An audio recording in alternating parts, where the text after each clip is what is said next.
Good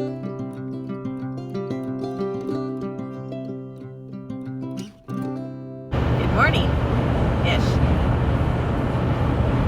Just when you thought the whole eagle saga was over and dealt with and over, it's not. No, it's not.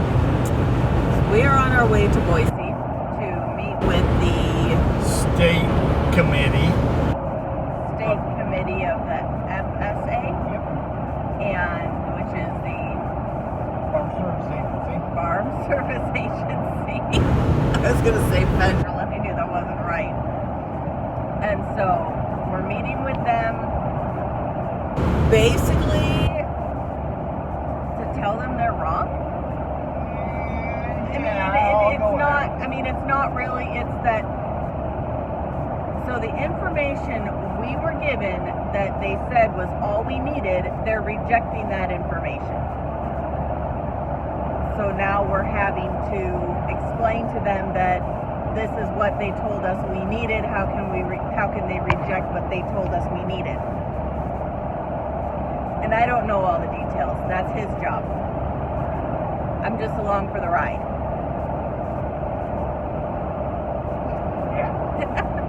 So the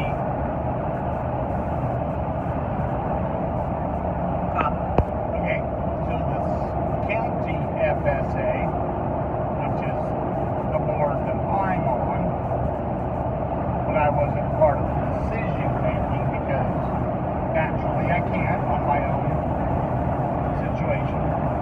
Anyhow, they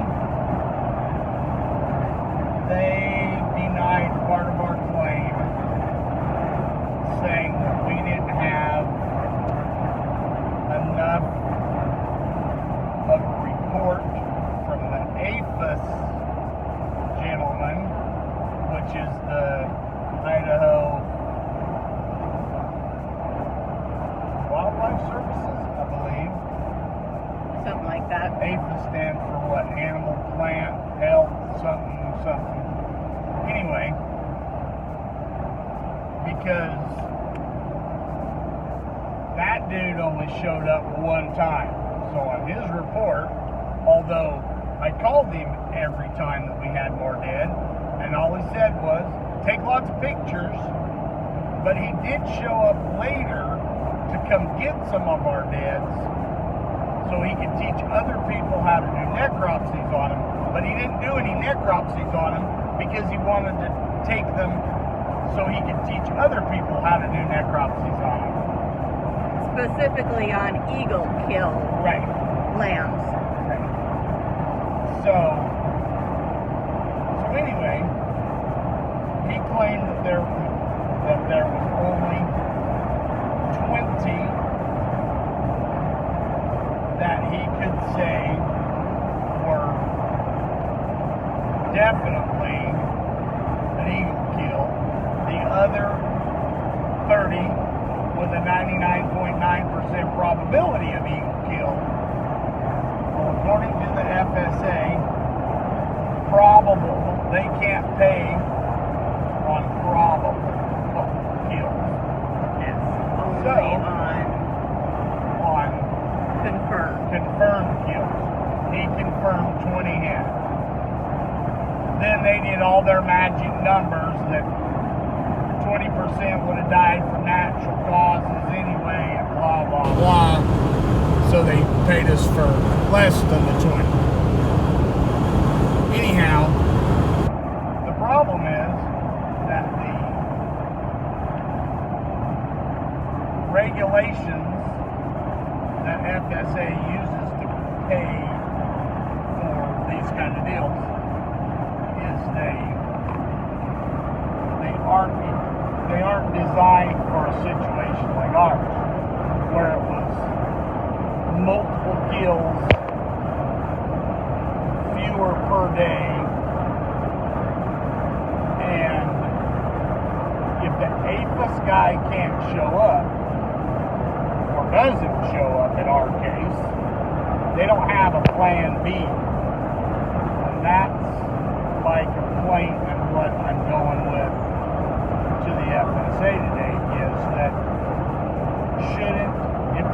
guy doesn't show up, shouldn't the county's director show up and confirm it? Or shouldn't there be somebody else that can confirm? And according to them, no, APHIS has to confirm. But if you read through their rules, it says that APHIS personnel only show up on a voluntary basis. Which means they don't have to So if they don't want to to. even show up. Yeah. Yet the FSA is using them as the people that are supposed to confirm. As a requirement. As a requirement. So there you go. That's our big bitch at the state level is the system is broken and they haven't. And they don't want to fix it. They don't have a means to fix it. No, they could fix it. Let me retract what I said. It's just not a big enough deal for them to worry about fixing, because situations like ours don't happen very often in their mind. Because they're used to dealing with the guy up the mountain that says the wolves just ran my 250 head or 2,000 head flock of sheep off the cliff. Come check them. So they'll check all 2,000 of them. Yep, it was. Here you go. Don't bug us again. Correct. That has actually happened this year. Yes. So anyway, they're, like I said, they're not,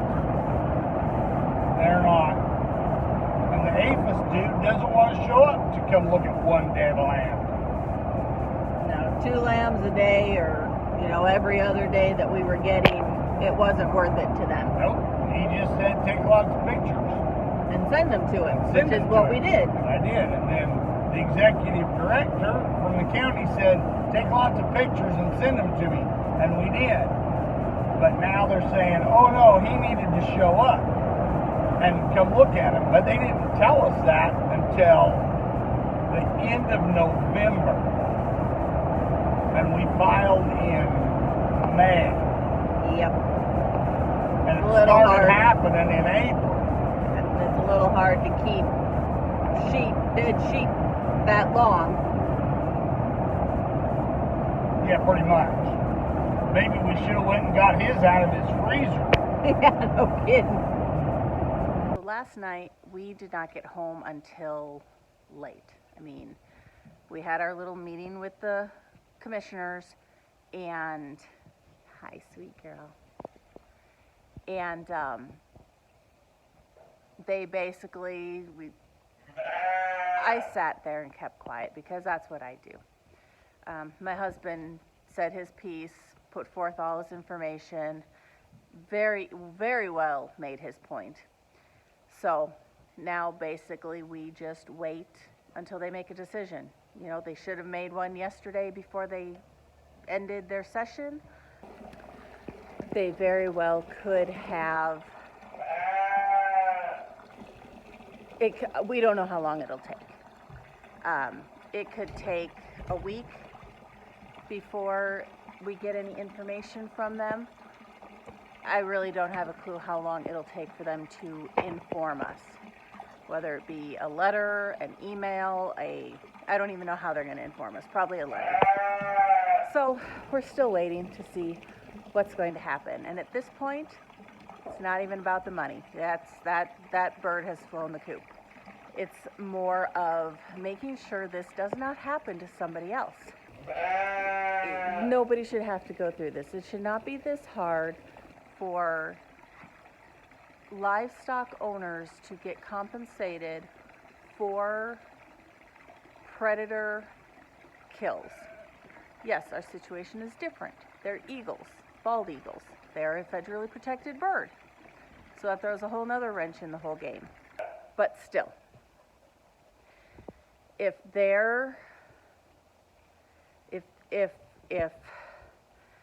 FSA is going to say that we will compensate you for animal deaths due to predators, then they need to do that. They don't need to find loopholes and say, oh, well, yeah, it's only these certain ones. That one you have to jump through a whole bunch of different hoops for. If wolves had come onto our place and wiped out all our lamb crop, we wouldn't even be having this discussion.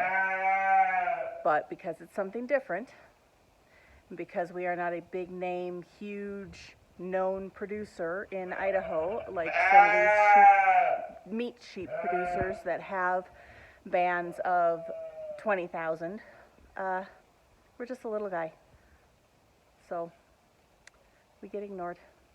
Okay, so Thursday of last week, we got our letter from the FSA as to the verdict on our appeal. So I haven't read it. I didn't look at it. I don't like bad news. So he read it, and he's going to give you our update and basically what our steps are next. Okay, so I'm going to read part of the letter. This is their comments. From the chairman of the Idaho State Committee. This letter is in response to an appeal filed by you with the Idaho State FSA Committee regarding your 2021 Livestock Indemnity Program application. Filed an application for assistance. Let's start with that. Okay. For assistance. Now, assistance, in my mind, means we're going to help you. We're going to help you, and we're going to help work through this. Isn't that what assistance is? In my world. Yeah, I'd go for that. Okay. File an application for assistance under the LIP, Livestock Indemnity Program, Twin Falls County. The cause of loss was listed as avian predator attack, specifically eagle kills. The appellant is appealing the Twin Falls County COC decision to reduce his payment on his LIP application due to not having confirmed kills and a lack of additional documentation. Application of the appellant was approved with adjustments. Oh yeah, with adjustments. Yeah. Uh-huh. By the Twin Falls COC on November 9th, 2021. So it took from... So we're almost a year into this. From the time they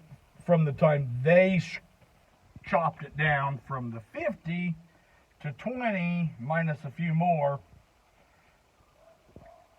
So yeah, it's took a year to get to the appeal process. The application was COC adjusted to reduce the number of eligible livestock due to eagle attacks.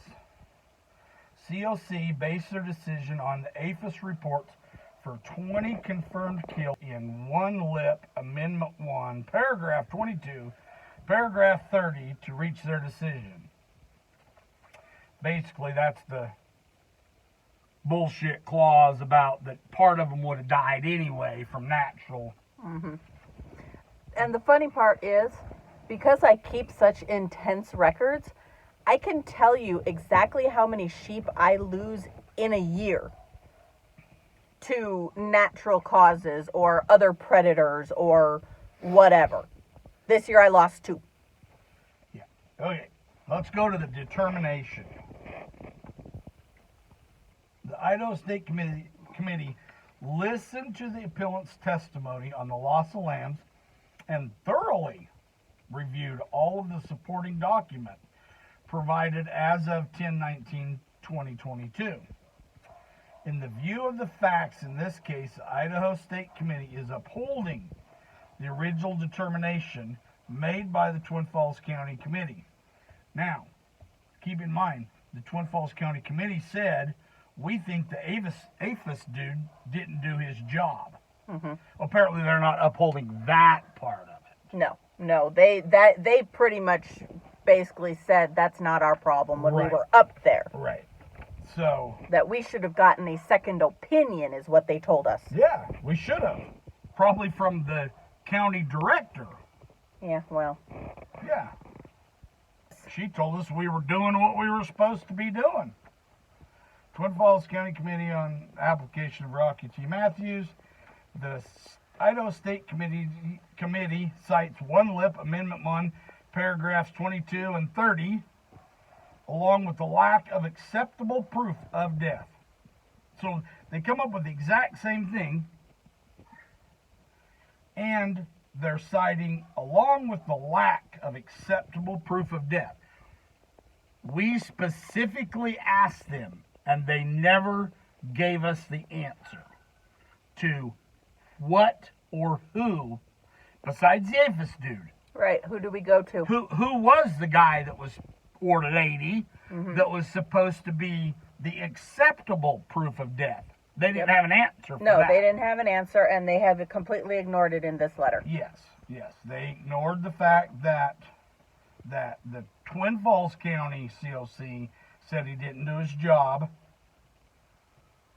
And so we don't have acceptable proof of death. I have pictures. I have that guy's documentation. We have phone calls. We have emails. What more am I supposed to do? Apparently there's somebody else in the system that makes it acceptable, but they just don't know who that person is. Which makes it hard for us to know who that person is. Right. And then it says, if you believe this determination is erroneous, that's about as piss poor a word as you could use. You have the following options. One is request for mediation, which you may have to pay all or part of the cost of mediation. Or, and when I say you, I mean us. Yes, no, I knew that. Okay, but they didn't. Okay. Or we can appeal to the National Appeals Division, which is the national level, I believe, of the FSA. Well, I don't know if they're FSA or bigger and better than the FSA. Gotcha. So we've done county, we've done state. This is the last thing. It's the last option. It's the last option. And lucky for us, they're in Colorado, which pretty much means in order to go there, we got to probably go to Colorado. Because there's no sense in having it make it be easy, you know. Maybe they do Zoom. Yeah, they might. Anyway, that's where we're at. So basically nothing got settled. No, because they pretty much just ignored. They ignored all the evidence we had. They ignored all the... What the Twin Falls County COC said. They said, we don't think he did his job, but we don't have enough power. We believe the state has the power to say he didn't do his job. Yes, he being the APHIS guy. Yes, but they didn't take any of that into account. Well, they're all playing the cover their ass game. Which they're very good at. Yes, they're not worried about the actual producer or the farmer or the sheep dude. They're only worried about their job. Yep, because, you know, that's what they were put there for, is just to worry about their job, not to worry about the people they're representing. So again, I probably am going to write them a letter and ask them one more time in writing. Yep, I want this question answered and this question answered. Yep, and the first and foremost is, who and what would have been acceptable proof of death? Yes. Besides the APHIS dude who wouldn't ever come here. Correct. He came twice. Once for the first necropsy and did 4 of them. Yep. And said, yep, these are eagle kills. And then he showed up like 3 days later. 3 days later when we said we had some more that were dead, and all he did was throw those in the back of his pickup, haul them home so he could videotape himself necropsy in them so we could teach others. Yep. Teach others what? How to screw the producer, apparently. Well, I know. It's frustrating. I mean, it is. It sounds like we're cranky, and we are a little bit, but it's because this is just frustrating. This has been a year and a half now since it began, and we are no closer to our answers. Right. And had anybody in the system told us when we called the first time and said, oh, you need to do X, Y, and Z, We'd have absolutely done it. we'd have done X, Y, and Z, but they said, you only need to do X. And so we did X. And then we show up and they say, oh, you didn't do Y and Z. And I said, you didn't say you need to. Well, that's what the book says. Well, I don't have the book. That's not what the average producer knows. They don't know. They don't know where to look. If you look on the FSA's website, they have a thing called the LIP, Livestock Indemnity Program, fact sheet. Yes. You look on the fact sheet, doesn't say anything about having to call each and every day. I mean, they were just frustrating because either they didn't like what they were hearing, so therefore they wanted to just ignore it, or it was something thrown at them that they didn't even realize, and so therefore they were going to ignore it till they could look at it and come up with a spin for it. So that's a little bit of it. So I've sat on that board for going on 6 years now. Yes. And what I've come to the conclusion after sitting on there 6 years is it's never, if a mistake was made, it's never the FSA's fault. It's always the producer's fault. If the FSA does something wrong, it was an oversight. But if the producer, the farmer, the whoever, it took them a year to get to this point.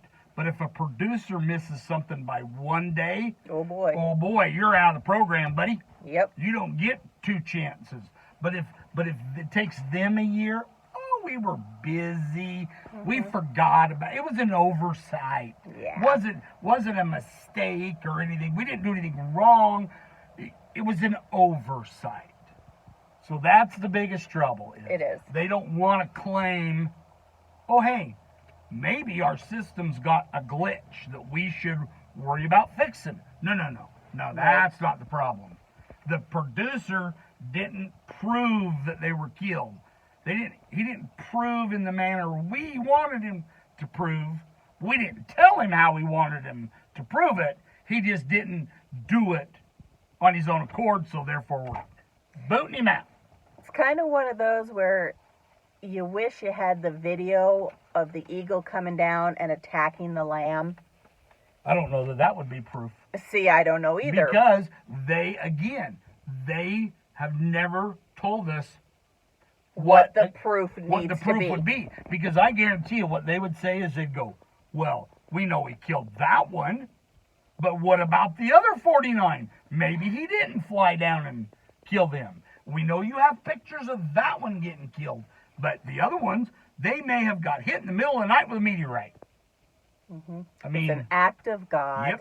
Yep. That's just how stupid the whole system is. It is. So we'll update you again probably after we file the next appeal, because we'll see how long, if it's another year out or if it's going to be, maybe it'll happen in a month, but I probably would bank more closer to a year. Probably. Yeah. So maybe next time this year, maybe this time next year, we'll do it all again. Yeah, we'll have an update for you, and I can just about 100% guarantee this is never going to get settled. No. I mean, it's like I said before, we don't even care about the money. It is about this not happening to other small farmers. Right. The system, their system is broken. They don't want to admit that it's broken, and it's not terribly broken. It just has some glitches, and they don't want to hear that. They don't want to admit it. Their educated idiots have created this system, and they know better than the producer. The people that work in the office, they know way more than we do because they're educated. Yes. So we're just dumb sheep farmers. I'm okay with that. So So yeah, we'll let you know if anything changes in the next year or so, and until then we're just going to keep doing our thing because I really don't care what they think.